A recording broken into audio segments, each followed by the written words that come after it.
Syederalun mantan pejabat Ditjen Pajak Rafael Aluntri Sambodo resmi ditahan oleh Komisi Pemberantasan Korupsi setelah ditetapkan sebagai tersangka kasus penerimaan gratifikasi terkait perpajakan sekitar sejumlah 90.000 US dollar atau sekitar 1,35 miliar rupiah. Seiring dengan penahanan itu, KPK juga menyita safe deposit box berisi uang 32,2 miliar rupiah yang didapatkan saat menggeledah rumah Rafael Alun pada pekan lalu.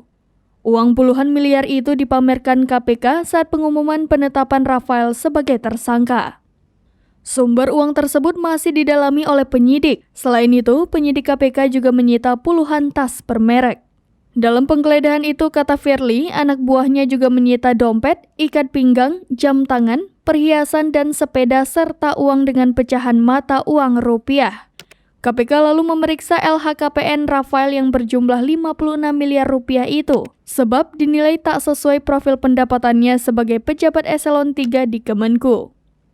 Ternyata, nama Rafael juga sudah masuk ke radar PPATK. PPATK mengungkapkan transaksi janggal Rafael pada 2019 sampai 2023 mencapai 500 miliar rupiah. Kini Rafael sudah menjadi tersangka KPK karena diduga sebagian hartanya berasal dari penerimaan gratifikasi selama ia bekerja di Ditjen Pajak. Atas perbuatannya, Rafael disangkakan melanggar pasal 12B Undang-Undang Pemberantasan Tindak Pidana Korupsi atau UU Tipikor.